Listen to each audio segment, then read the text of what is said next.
Issue 65. Knuckles sees the Babylon rogues while gliding in a cave in Angel Island. So the story starts with what feels like padding because it has nothing to do with getting Mimic discovered as Mimic and beaten up faster. And I'd rather see that happen as soon as possible. But I assume there's still a Mimic subplot. And at least this means the issue starts with something that isn't as frustrating as Whisper thinking Mimic isn't Mimic when she doesn't think she and Silver have a history of hallucinating. I've never seen Knuckles and the Rogues face off in a cave in Angel Island in the official franchise before. But I already saw this in Sonic the Continuation. And either way, it's nothing but old characters in old settings, so it's not interesting. Knuckles glides over to Storm, planning to antagonize him just because he wants to make actual use out of ancient relics that aren't doing anything for anybody. So the only reason I think Knuckles should succeed is that if they leave the island with anything, then he'll tell someone to chase after them instead of doing something valuable. Knuckles' punch of Storm isn't satisfying because I don't even get to see his fists impact him. And somehow, even though Knuckles has super strength, Storm was instantly able to grab him and fling him into the ceiling, while unrealistically acting like he isn't in pain at all. So 2 pages in and the writing's already insulting with the conflict being forced. You could just not have had Knuckles catch up with them until much later because they're going so fast. But I guess him flinging him into the ceiling was new. It's nice of Wave to say to Storm, nice form. But if this was just going to result in the Rogues getting far away from Knuckles a page later, then what was the point of wasting our time with all the pages before this? We're 7 pages in, and the only plot that's happened is Knuckles sees the Rogues on his island. And he sure is doing a great job guarding the Emerald, alright. Anyone would assume the lesson he'd have learned from Metal Sonic using his emeralds was that he has to stay in front of it. Obviously, just staying on the island in general isn't good enough, because for all he knows, they could be heading right for his emeralds because now they know he's not guarding it, and they're treasure hunters. The only smart thing for them to do would be to chisel off a piece of the emeralds and fly off the island and sell it. And then come back to the island because Knuckles is going to be following the emerald shard as soon as he sees the emerald chipped, assuming he even does think to inspect the whole thing. The Rogues never said they were heading for his emerald after all. Why am I stop talking about a story like this in this issue? So instead of getting to see Mimic get beaten up, we see Knuckles turning to the Chaotix for help tracking down a relic. Because surely being here is more important than guarding the Master Emerald. If this was SCC, the story would have started here.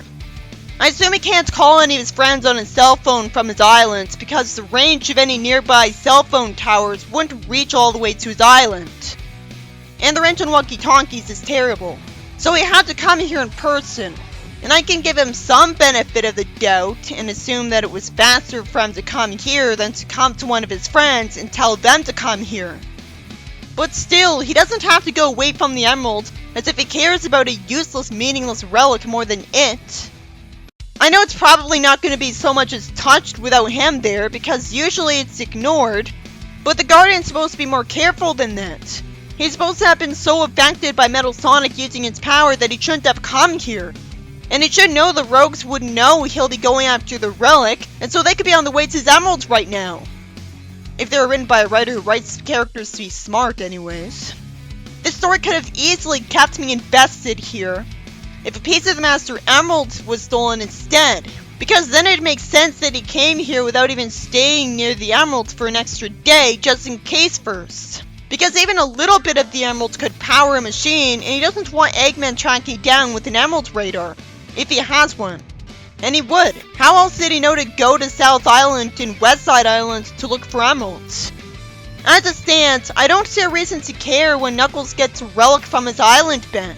Nothing horrible is gonna happen if it falls into the wrong hands. Oh no, a guy made money off selling it. Now he's got more food money. Somehow I'm not too desperate for the Chaotix to get the police sticked on such a person. Knuckles has too many things on his island anyways. If he hadn't seen the Rogues, he would have never known the relic went missing. I don't know if he'll pay the Chaotix for this, but it would be sad if he didn't. Where are the Chaotix supposed to start looking? Just because the Chaotix are detectives doesn't mean they'll know this when he doesn't. They don't have magic, psychic, detective powers. The story's just baffling. And it's not even original to make up for it because Knuckles already had a relic go missing. Somehow Knuckles asks how the rogues even knew about those relics, when it should have always been obvious that anybody would assume Angel Island would be full of relics. There wouldn't be a special reason needed. Knuckles asks a better question: why not anything else? Even though again, the answer was always obvious. Of course they thought it was better to go for a random relic in a random location on the island than to risk going after the Master Emerald. And it's not like they said the names of the relics. Then Espio says they might have a buyer with specific tastes. They've both got no reason to think the rogues were after anything very specific. Any potential buyers wouldn't want anything specific because they wouldn't know everything the island has to offer. And the only potential buyer I can think of is Eggman because he took a relic, so he'd want it back. So it'd be a shitty mystery if he's the buyer, as that's the most predictable bad guy ever. So right now, it feels like it's just another routine time where the Chaotix go do something Eggman doesn't approve of. Charming suggests calling Amy for help, and his saying "get it back" has to mean that it's the same relic she brought to him. So this is abysmal writing by making the story where she brought him the relic pointless for no reason. We didn't need to see a whole story about her going to bring him the relic because she was already shown saying she would do that in a previous story, and nothing creative happens when she went there. Knuckles refuses to let them tell Amy, but rather than having it be because he doesn't want to upset her with the knowledge that she brought the relic to him for nothing, Espio asks if maintaining his pride is that important, and he agrees. His writing's always either too predictable or unpredictable for the wrong reasons. It's not like Amy has a habit of taunting him and insulting him like in Sonic X Season 3. Vector says their motto is they never turn down work that pays, and since no one contradicts him, this fortunately means that he is paying them, with the money he was never foreshadowed to have. That he wouldn't regularly get because he doesn't need it. I'm sure he already has a perfectly good home and knows where all the food on his island is. And he'd fight Eggman so infrequently with him usually just guarding the emeralds that considering that he doesn't need money, why would the government throw away money paying him on a weekly basis for fighting Eggman? Why would his friends give him any money when he also shows no indication there's any luxuries he'd want to buy with it? If he wants food he doesn't have on the island, he could just ask a friend for it directly. The only thing he could pay them with is another relic, and he won't do that. And there's no way that rings are the canon currency, because with how many of them you can easily find in zones, their value would be almost nothing. So it sure is convenient that Knuckles already has money to pay them because a friend gave him money to be nice off screen that he'd never use, instead of giving him his favorite food. We see a text box saying egg-based delta, which means nothing to me because I don't know where that is and what the significance of this base is. It looks like the base is in a city because we see a huge explosion one before the Chaotix start heading for robots we've already seen. But this can't take place in Eggperial City because that was blown up, and it's too early for there to be another city of Eggmans around. And you'd think the heroes would actually care about causing a huge explosion in a place near an inhabited city. But they're just happy. How did they even know to go to this specific base when there's billions of Eggman bases? Vector says they'll get Eggman's attention in no time. He's drawn us happy to assume Eggman survived the destruction of his city, or he was never told about it, which has to be because all of his friends were genre savvy enough to assume he'll survive, and so they didn't see why they should tell him the city got destroyed. And yup, Eggman's already back in this dimension, and frustratingly, he talks to these guys first, so we don't immediately learn why he survived. Even though that's vital information. But that's not so bad, because it is obvious how he could have survived. He just told those things that warp someone to a pocket dimension to go to him. Why is Eggman bothering to ask what they're doing when it's obvious? He talks to them from behind a floating screen like in the Shadow game. Knuckles tells him he wants his relics back, and Eggman acts like he doesn't know what he's talking about. And since Knuckles is written to say he can't trick him, I wonder if he's wrong. Because he did act brainless just so the Chaotix could look like good detectives by just using the same reasoning skills of anybody. It would be smart of Eggman to pretend he doesn't know what he's talking about to get them to leave his base alone.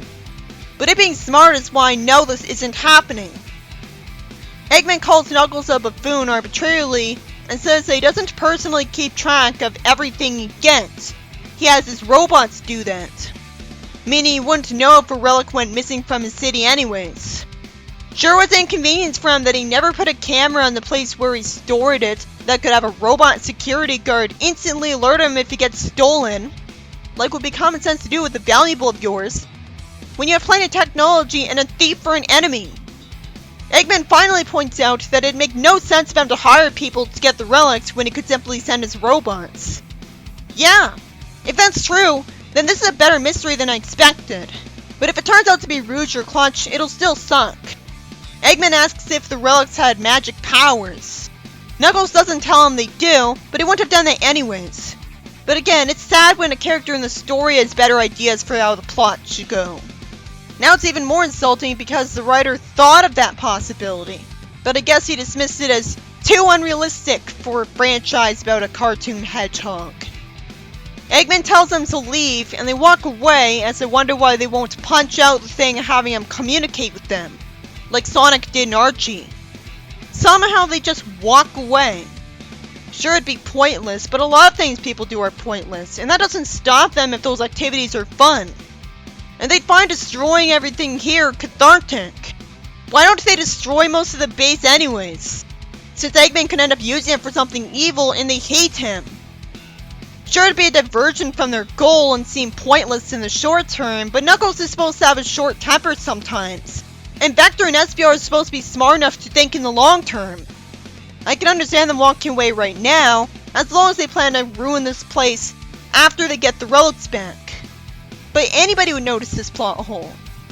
Vector wonders if Clutch is the culprit, and says he wants to know where to start looking for him. Which makes no sense because he knows Clutch was peddling Egg Tank. And if he's in this building with people working for him, and people can hire him to have areas of badness cleaned up, then obviously it'd be easy to find. But it makes sense if Vector wouldn't think to Google what Clutch has been up to recently and where he is, because anyone would assume he's in hiding. Not that he became a CEO of a company anyone could know about. Knuckles asks why everything has to be so complicated. I hope he's not supposed to be the audience surrogate here, because this doesn't qualify. Aside from Rouge, Clutch is the obvious other buyer. I don't know why Vector said Clutch instead of Rouge first. Espio says he learned where the rogues will be selling their goods. Charmy heard some sketchy looking guys gossiping. How convenient. Espio even Lampshade said it's convenient.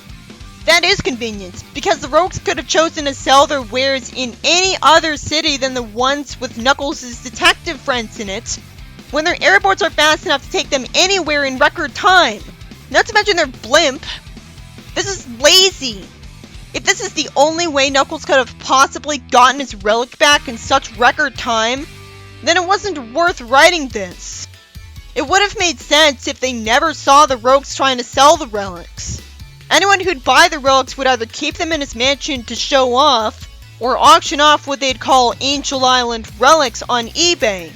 And I don't know how the heroes could find out where the auctioneer or the winner of the auction's home is anyways. Then for padding, there's a pointless villain scene with just the rogues interacting in predictable ways. Storm apologizes, and Wave hopes Jet's showing cultural sensitivity just to get disappointed. Which just makes me wonder why she's still with them.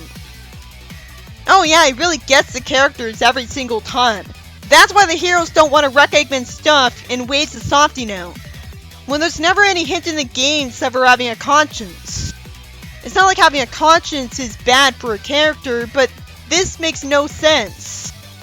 If the rogues were busted, they wouldn't be that devalued because they'd still be something they could refer to as Angel Island relics. So people would still want to buy them. They'd still be just as rare. Surprisingly, the story ends there with the Chaotix planning to fight with them.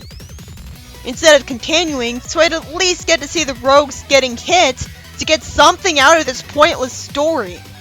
And even then, I'm willing to bet their fight will go the entire time not showing the impact. So I feel like there weren't any hits taken at all. And what's a story that sold its chance to end in one issue? Oh, it's not a story about Mimic like anyone would expect. It's a story about Cream in her house. Yeah, we really have a reason to care about Vanilla having a dinner party. The only thing good I can say about that is it's never happened before. Vanilla tells Cream's child that they have to wait until the Chaotix get here before they can eat. So they're coming over to take advantage of the fact that Vector's schedule book said he was going to have a dinner party with Vanilla. It should have just kept that to a pointless Easter egg about his crush, like I expected, instead of wasting a whole story on padding. If this isn't going to lead to Vector dating her, there's no point in this boredom. Vanilla says don't worry and says oh no, just to say we've run out of butter. What a thrilling Sonic story, where they've run out of butter. It turns out Chocolate ate the last stick of butter. At least it finally has a distinct personality. But that was a mistake, making it just a nuisance they're better off without. Vanilla can't finish the sauce without butter, so General asks how much butter she needs. Sadly, Vanilla idiotically decides to spend an eternity going to get the butter herself, when General Sonic Speed would have him get to the store, buy the butter, and come back in seconds. I'm sure even as General he was fast, because he could fly like Metal Sonic. So why would he not have the same speed as Sonic because he had to get rebuilt? I was going to say the story had a point after all by showing a life in the day of General to show how he justifies himself here. But somehow, instead of him being shown doing something he'd realistically do for them, Vanilla insists on shopping herself. Without even explaining that she thinks she'll scare people at the grocery store with General's presence because he's a robot. But if that was the excuse, then it'd have been used before, so General wouldn't have even asked to go shopping for her. And you'd think everyone would already know about General anyways. And even if they still didn't trust him, the way he's acting so emotionless, with how he talks like a robot, would it even make sense for him to care how they think anyways? What's the big deal? And speaking of the story abandoning all logic, Ruff and Tumble are outside of jail, which makes the story about Tangle keeping them from stealing from a museum pointless. Instead of adding to the series, this issue detracts from it by making two stories pointless.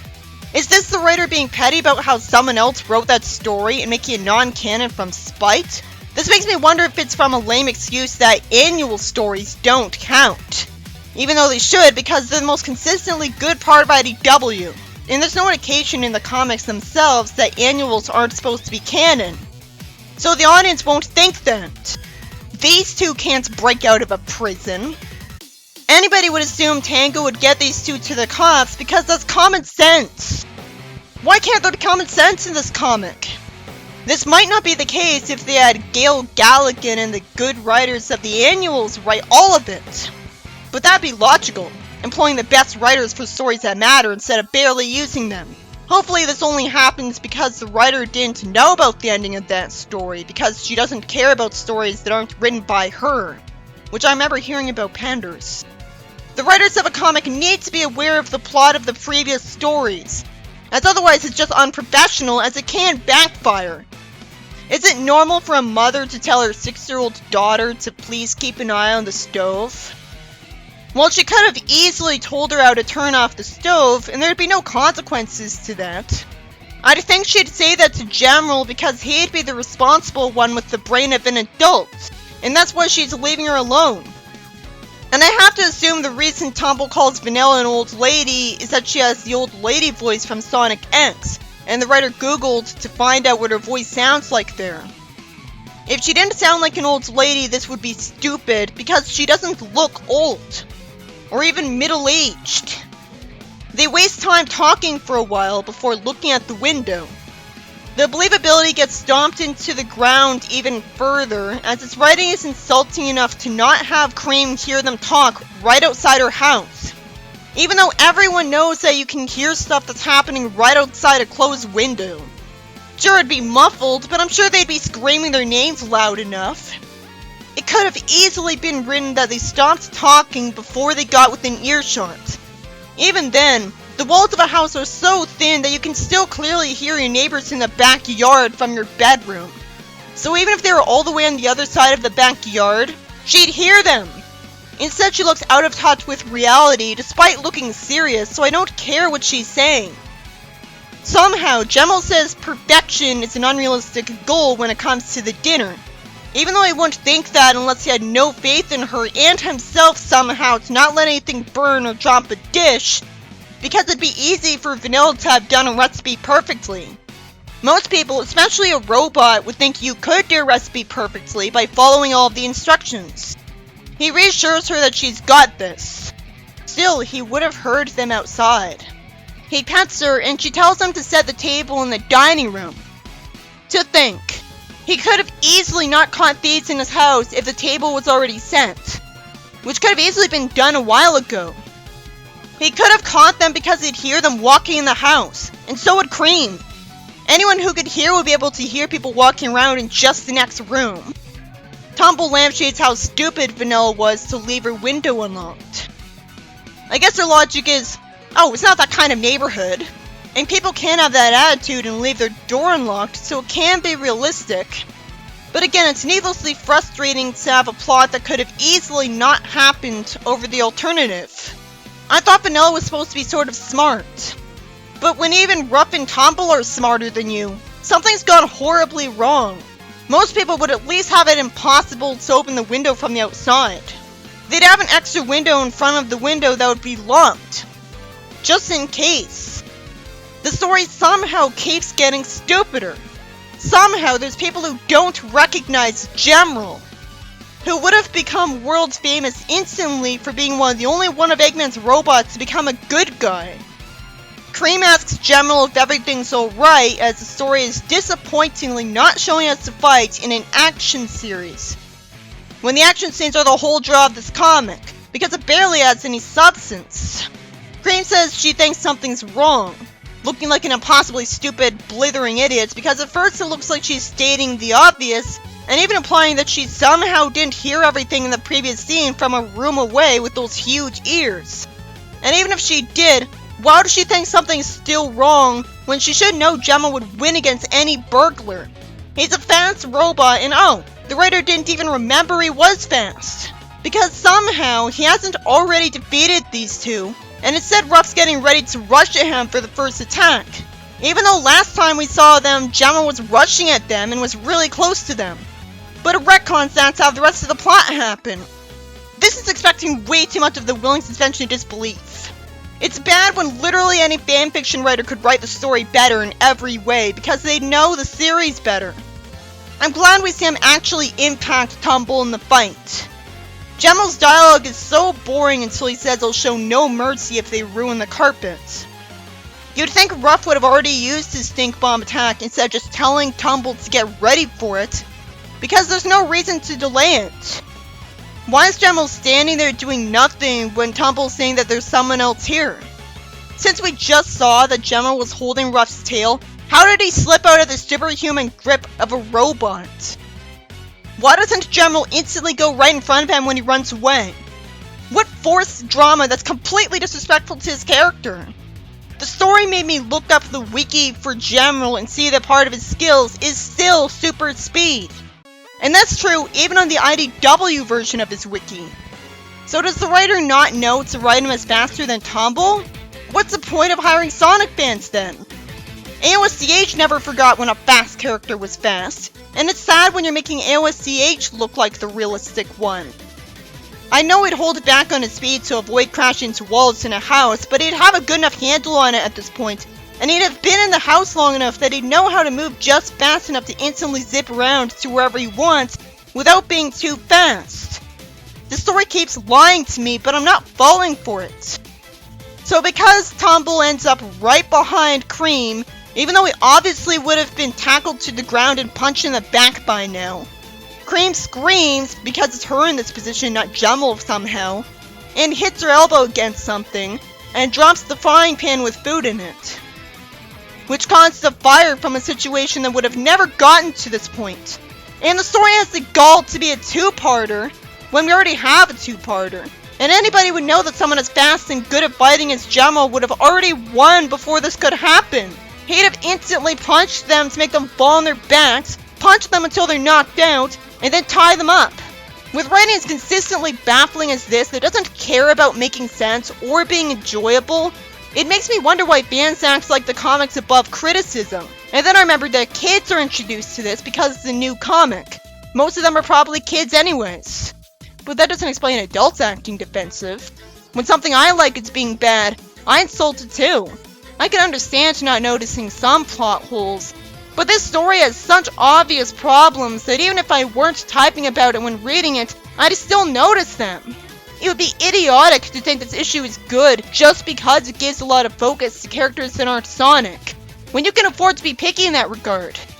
Unsurprisingly, the least creative of the stories was by Ian Flynn, and was about the Chaotix getting hired again, this time to find pointless Angel Island relics. One of which was the one Amy brought Knuckles, meaning that her story was just made pointless for no reason, when you could have easily had a relic other than that one be taken, since the rogues did steal multiple relics. At least this is the first time I've seen the rogues in a cave under Angel Island in the official franchise. I saw that in Sonic the Continuation first, but that story arc was published in 2015. Though still, the reboot could have had this happen first if it cared about creativity.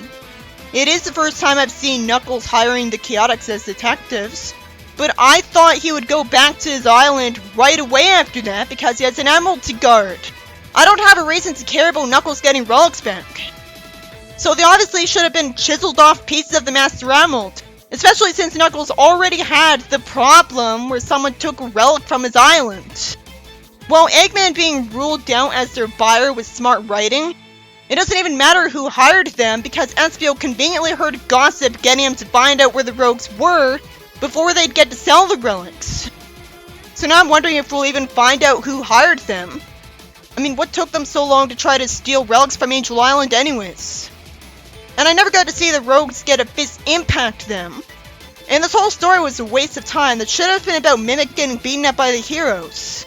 But the second story by Evan Stanley makes the first one look harmless by comparison, as the first story's problems are just minor, and won't ruin the story unless you're really bored by an uncreative plot with low stakes like I am. The second story has Rough and Tumble somehow being out of jail to break into Cream's house of all places in the world, with it never being explained why that place was targeted, or why they aren't back in prison. Obviously Tango would have dragged them to the police station, and they're not smart enough to break out of prison. It did have to be Rough and Tumble anyways. It could have been new burglars. This story makes Cream start a fire by being startled by Tumble just because Gemma was slow, when anybody would know Gemma would instantly win against any burglars. What's hard about him punching both of them in the head right away? How did he not think of that? Who would think grabbing one of them by the tail would be the better idea? You'd think the impact of a metal object would have Tumble in too much pain to continue the story. What's with this issue in having big guys be immune to pain even though we hate them? You'd think a Sonic fan would know super speed is one of Gemma's specialties, but instead any fan could write this better. Then it couldn't be a two-parter, but why did you think it should be a two-parter for no reason? That's what ruined the story. Why did it believe that ending would be better than just having them get defeated and having the Chaotix get to eat good food at Cream's house? Cream and Gemma would have heard Rough and Tumble talk just outside the window, and they would have never gotten the chance to get in the house. Gemma would have been standing right there and punched them to send them flying out of it. Not to mention, Vanilla would have told General to look after the stove, since obviously he's the adult compared to Cream, even if he is chronologically younger. So he wouldn't have gotten startled and dropped the frying pan.